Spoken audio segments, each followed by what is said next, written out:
جی ناظرین، بریک کے بعد ایک بار پھر آپ کو خوش آمدید کہتے ہیں۔ بات ہو رہی ہے ریمنڈ ڈیوس کے معاملے کے حوالے سے، اور کچھ پروسیکیوشن کیوں کمزور رہی پنجاب گورنمنٹ کی؟ اگر دیت تو دے گی، چلیں اس پہ مسئلہ حل ہو گیا۔ صدیق الفاروق صاحب، جو دو کیسز بنتے تھے اس پہ کیوں پروسیکیوٹرز کیوں خاموش رہے؟ میں پہلے تو یہ عرض کروں گا کہ ایک دیت امریکہ کو فلاں نے سجیسٹ کیا، فلاں نے کیا ہوگا، لیکن لوگ نہیں سمجھتے کہ امریکہ میں ادارے اسلام کے بارے میں کام کر رہے ہیں، اور دیت کا قانون ساری دنیا کو پتہ ہے کہ اسلام میں یہ ہے۔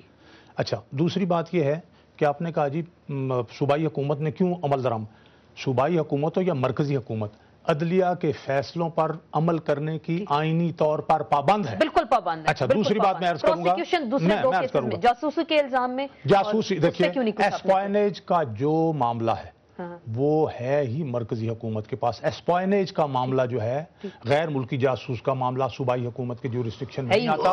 100 اور کچھ جو پیجز تھے سارے، وہ سب مرکزی حکومت کو بھیج دیے۔ غیر قانونی اسلحہ رکھنے کے الزام، غیر قانونی اسلحہ کا الزام، میں دیکھوں لوگ یہ کہتے ہیں میکسیمم سزا دیتے 7 سال۔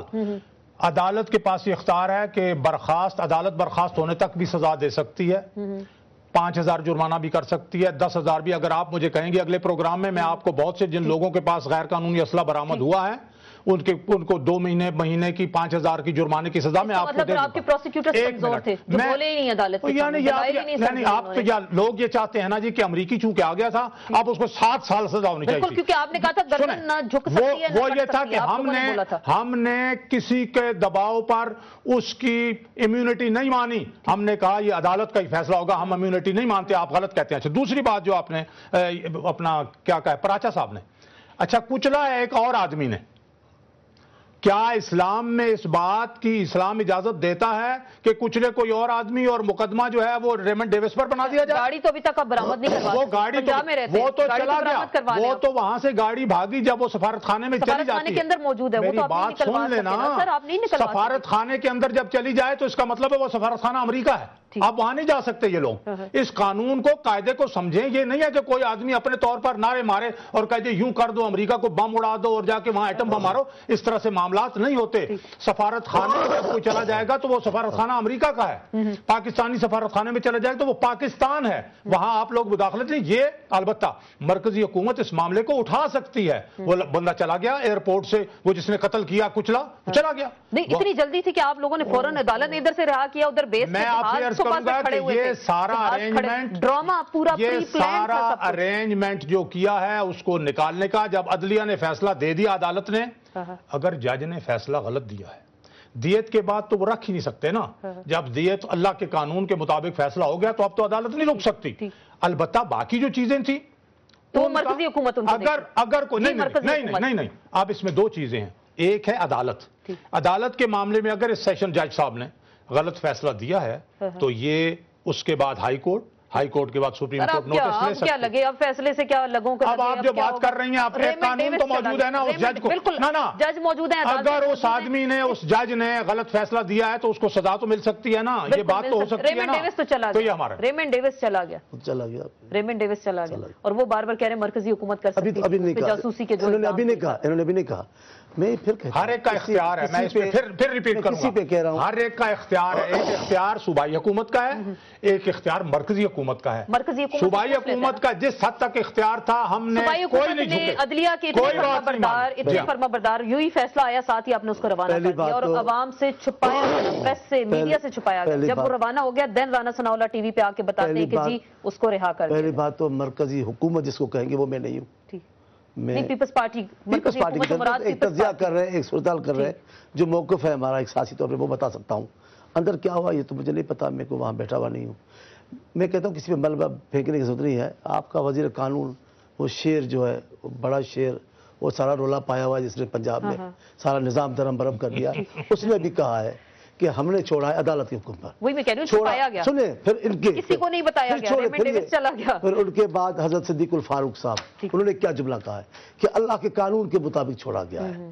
اب اللہ کے قانون کے مطابق چھوڑا گیا ہے، عدالت کے حکم پہ چھوڑا گیا ہے، پنجاب حکومت نے چھوڑا ہے، کیا کر سکتے ہیں ہم؟ یہ کر سکتے ہیں، ہم نے کہا کہ جناب چلیں جہاز کو کھڑے ہونے کی اجازت آپ نے تو دے دی، یہ تو بات ہے، پھر وہ پھر سر گورنمنٹ کیا کرا دینا، یہ کوئی بات ہے، دیت کے پیسے دیے گئے، صدیق الفاروق اب سچ ہے، اب سچے ہیں، یہ کوئی جواب ہے؟ یہ کوئی جواب جہاز کھڑا نہیں کرنے دے سکتے ہم،